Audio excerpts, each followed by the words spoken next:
Following your passion is really bad advice. There's this classic thing of like, you do what you love and you'll never have to work a day in your life, follow your passion, all of that kind of stuff. But it's not really true. Like, it's not really the way that you find meaningful work that you actually enjoy. Hey friends, welcome back to the channel. So I read this book, So Good They Can't Ignore You by Cal Newport way back in 2016 while I was still a medical student. And it pretty significantly impacted what I decided to do with my career. And so in this episode of Book Club, which is the ongoing series where we distill and discuss highlights and summaries from some of my favorite books, I'm gonna share the 4 key rules, the 4 key points from the book that really resonated with me. And if you're anything like me and you're also on this quest to find work and a career and stuff that actually fulfills you and that you actually enjoy, then hopefully some of these insights will be useful. Key point number 1, don't follow your passion. The only way to do great work is to love what you do.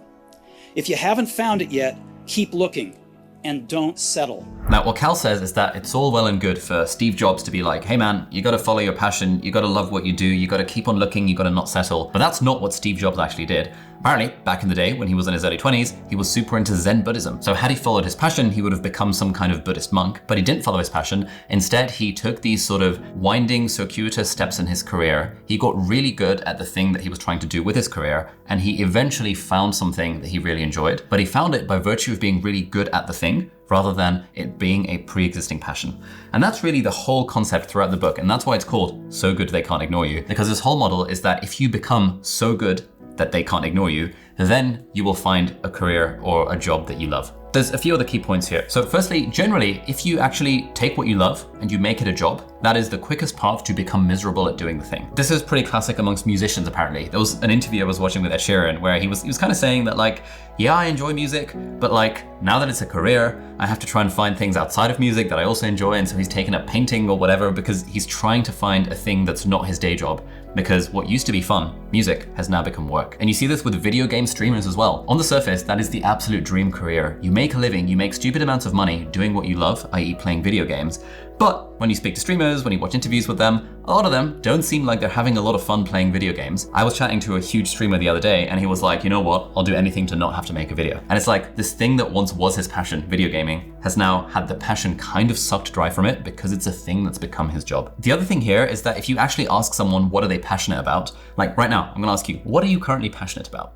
It's actually really hard to answer that question. And the things that we're passionate about are generally not the things that we can reliably and feasibly make a reasonable career out of. Back when I was young, I was passionate about playing World of Warcraft. There's no way in hell I'm actually going to be able to play World of Warcraft for a living, and I probably wouldn't want to because then I'd be going into that kind of streamer trap as well. These days I'm passionate about playing the guitar, but I suck at the guitar, and so I'm not actually reliably going to be able to make a living out of it. The sorts of people that succeed in a field like playing video games and playing the guitar are the 0.00001% of people, and so it's generally inadvisable to try and chase a career path thinking that you're going to be 1 in a billion people that actually succeeds at that thing. And the final point that Cal says in this chapter is that passion actually takes some amount of time to build. There's a good study that was done by a psychologist called Amy Rosensky, and she studied a bunch of admin assistants, i.e. people doing a generally fairly boring on the surface office job. And she tried to see like what was the difference between the people who were passionate about the admin job and the people who weren't. And she found that the biggest predictor of it was just how long they were doing the thing. And generally the theory was that if you're doing something for a long time,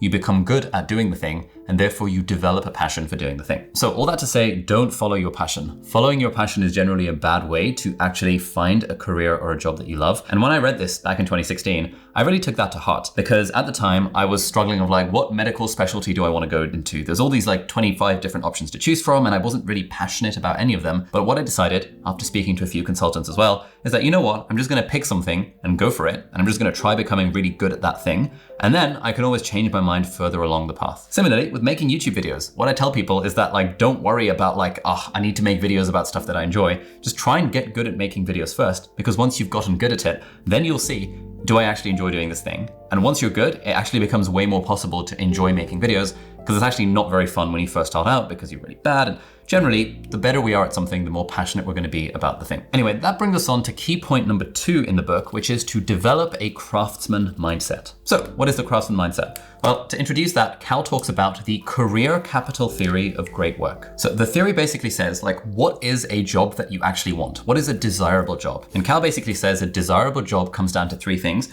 Number 1, it is creative. Number 2, it is impactful. And number 3 allows you to have autonomy or control over your life and your schedule. And I would add a 4th thing to that is that like a desirable job, a lot of people desire jobs that seem fun, which is why video gaming seems like a fun job because it's just fun, and being an artist seems fun because it's just fun. But being an accountant, generally people wouldn't say, oh my God, incredibly desirable job, because it just doesn't take that box of being superficially at least fun. And so given the laws of supply and demand, if everyone wants a desirable job, then there's going to be clearly competition for desirable jobs. And so you need to exchange something, you need to have something to give in order to land yourself a desirable job. And Cal argues that that thing is basically career capital, i.e. rare and valuable skills. Broadly, the more rare and valuable skills that you can develop, the more career capital you'll have, and then you can cash in that career capital and exchange it for a desirable job. There's no point trying to get a desirable job if you have 0 skills, because it's just not going to happen, because 5 zillion other people are trying to land that same desirable job. But if you have rare and valuable skills, you're way more likely to be able to get one of those jobs or to be able to craft that kind of job for yourself. And so coming back to this craftsman mindset thing, the craftsman mindset is the pursuit of rare and valuable skills. And that's basically where you focus on becoming so good they can't ignore you. And the craftsman mindset is the opposite to the passion mindset. The passion mindset is, I want to follow my passion.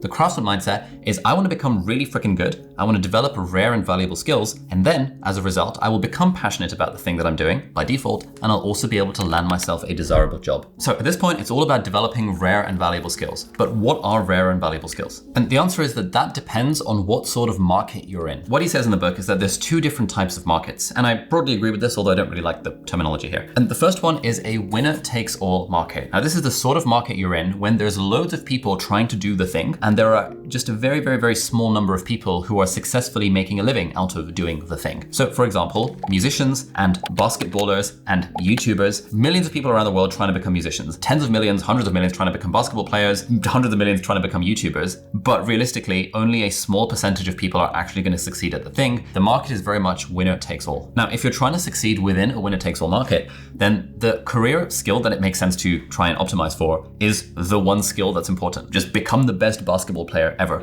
Become the best musician possible. Try and make the best YouTube videos. The more you can do that, the more likely you are to be able to succeed in that field, because that is the rare and valuable skill that people need. And yes, especially in things like the music industry and to an extent through YouTube, there's an element of timing, right place at the right time, and who you know. But, increasingly, thanks to the power of the internet, if you're really, really, really, really freaking good at the thing, you're way more likely to succeed than someone who's less good at the thing. And so in a winner takes all market, spend all of your time not trying to develop a passion for the thing, but just trying to get really good, trying to get, as he says, so good that they can't ignore you.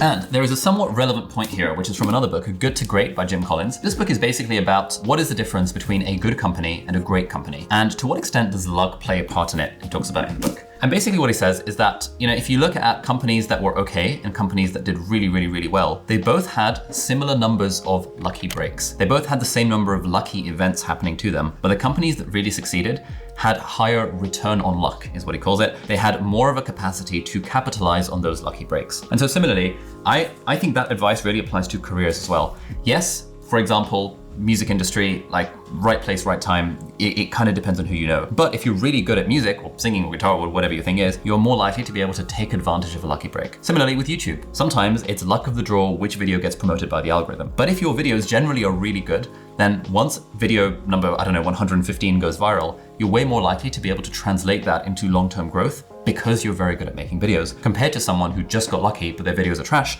and therefore they're not going to be able to capitalize on that particular lucky break. Okay, so that was winner takes all market, but there's a second type of market that he talks about, and that is auction markets. Now, I don't really like the terminology here because it's not particularly clear, but essentially when he says auction market, what he's describing is not a winner takes all market, a kind of market where there isn't quite this clear become really good at the thing and that will almost directly translate to your career success. And actually, I'd probably suggest that most careers, most jobs that you and I would want to have are not winner takes all markets. They're more like auction markets, where it's not just about one skill, that you just get really good at one skill and suddenly you're like successful in your career, but it's more like you can develop interesting combinations of different skills, and that can develop this thing of rare and valuable skills, which is what career capital is all about. For example, back when I was a medical student and junior doctor, I was interested in potentially pursuing plastic surgery as my residency, specialty, whatever you want to call it. And through various kind of backdoor channels, I'd managed to become friends with a bunch of different plastic surgeons, and they would give me careers advice. And what they would always say is that the people who succeed at plastic surgery, the ones who get into higher training and the ones who succeed and have good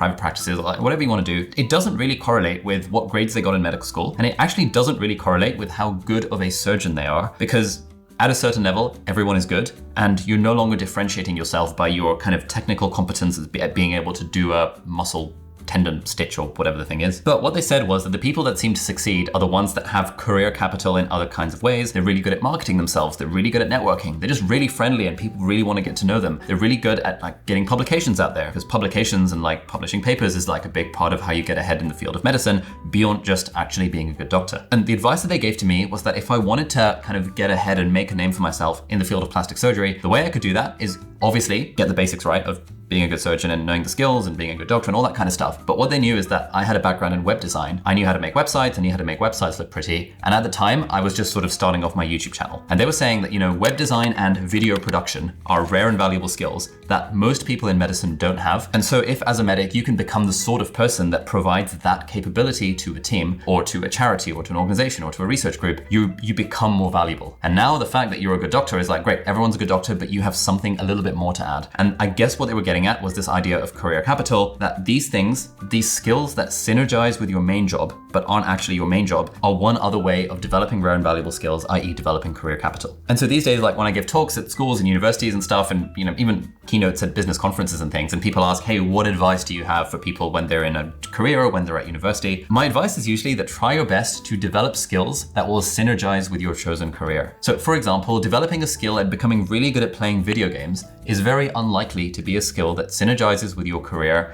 as a lawyer. It's just pretty unlikely. Maybe if you're an entertainment lawyer, the fact that you're like really good at FPS games will you'll have a bit of a background, but it's not a particularly synergistic skill. But if you develop the skill of, for example, design, or for example, video production or video editing or public speaking or negotiation, or you're just really good at working in a team, or you understand statistics, because like basically everything is like big data numbers these days. You understand how AI and stuff works, you understand coding, like all of these are skills that synergize with loads of different types of careers. And so if you're not really sure, I'm not really sure what my passion is, I'm not really sure what career to go down, you can do a lot worse than just try and develop these skills that could synergize with anything you might do further down the line. That will help you develop career capital. It will help you develop this craftsman mindset. And then you can cash in that career capital for more interesting things further down the line. And that brings us to key point number 3, which is you can cash in your career capital for control. Now the point here, and what Cal cites a lot of studies in the book that attest to this, that one of the, if not the biggest determinant of whether you're going to enjoy your career or enjoy your job is the amount of autonomy or the amount of control you have in that job. When you don't have any autonomy, when you're told what to do and how to do it and when to do it, and you have to show up at a certain time and you have to be there at the desk, it's like generally when you're very junior in a job, like junior doctors, for example, you basically have zero autonomy, and therefore it's really hard for that job to be particularly fun. But as you become more senior in any kind of job, as you develop career capital, you can then cash in that career capital for autonomy and for control. Now, there's an interesting model here, which is to appreciate that like when you have autonomy, the only person that benefits is you. When you're the only beneficiary of a thing, then the universe will conspire to not let you have that thing. Like there's going to be some level of resistance. If you were to just go to your boss and say, hey, I want autonomy, I want to be able to work from home, and it's not the sort of company that just allows that, then your boss's default stance is going to be, well, no, you're going to be here in the office. Similarly, if you decide, you know what, I want to quit my job and I want to be a YouTuber because being a YouTuber gives me autonomy, that's going to be really hard. Like jobs and positions and stuff that are high in autonomy, you generally have to work to get through some kind of resistance to succeed at those things, because that's just how the market works. Autonomy benefits you as the individual, it doesn't really benefit the market,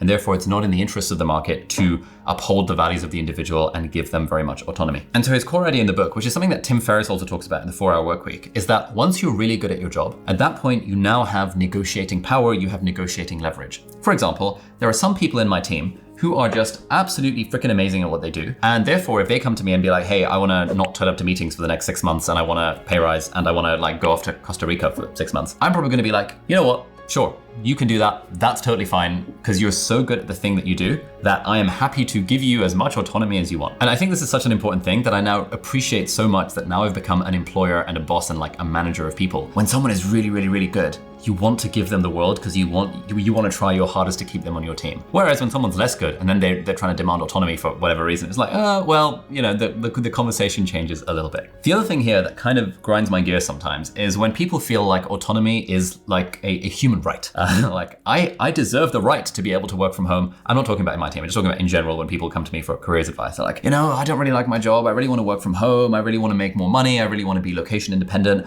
I want to start a business. I want to start a YouTube channel. And I'm like, all right, cool. What's stopping you? I'm like, well, do you reckon I could do it for like 4 hours a week? And it's like, no, you can't have a successful YouTube channel with 4 hours a week. Millions of people around the world are trying to be YouTubers because they see the amount of money you can make and the autonomy that you can have and the fact that it's fun. The competition for a job like that is absolutely massive. And so to be able to actually land one of those jobs for yourself, you have to put in some amount of work. Putting in tiny amounts of time and tiny amounts of effort, thinking that the world owes you something and owes you a job that you find really fulfilling and enjoy, that's just not how it works. You have to become really good at the thing, and you generally have to put in a reasonable amount of work to make that happen. And yes, that might mean that if you are trying to optimize for getting really good at something and to develop a job that you enjoy and find passion in your work, you might have to work a little bit harder than other people around you. You might have to put in a shift on the weekends or in the evenings to learn some skills. Please don't cancel me for saying this. This is just the way of the world. Like, it's so unusual for people to have a job that they super enjoy and they're super passionate about and they have autonomy over. Like, to get to that position, you do have to work harder than other people who are also potentially trying to get there. The good news is you don't necessarily have to do this in weekends and evenings. Ideally, you can find a job where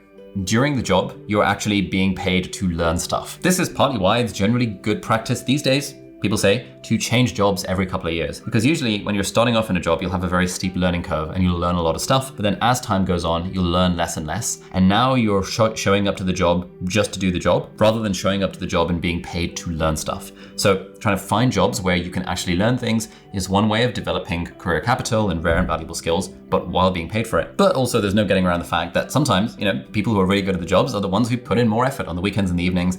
I don't think there's anything wrong with that. You can choose not to opt into that kind of life if you want, but if that's the case, you're also potentially less likely to become really good at the thing, or to develop passion for it, or to find a job that you really enjoy. Probably. And it's just kind of a trade-off. So please don't cancel me for this, but it's just like, if you really want a job that you're super passionate about and you really enjoy, you might have to put in a little bit of extra work on the weekends and the evenings, especially while you're young, developing those skills for it to actually make sense. So the final thing that Cal talks about in the book is key point number 4, which is about the importance of finding a mission. Now, this is another one of those things that actually leads to a lot of kind of long-term career fulfillment when you feel like your job has some kind of purpose and meaning beyond just yourself. But again, Cal's point here is, again, the vibes with this idea of so good they can't ignore you. He says that the most interesting missions are found at the cutting edge of a particular field. And if you want a particularly interesting mission for your career, then you get it by becoming really good at the thing first, and then a mission or a niche or whatever will slowly emerge over time. I'm not 100% sure I fully agree with this, but I think the sentiment is broadly directionally very reasonable. The idea that become really good at the thing, develop career capital, cash in that career capital for control, and then you can worry about the question of like meaning and fulfillment and stuff a little bit further down the line. And I think one of the problems that a lot of young people make these days is that you get straight out of university, you have no skills, you have no experience at all, and you're like, from day one, I want a job that has meaning. And it's really hard to find a job that feels like it has meaning from day one.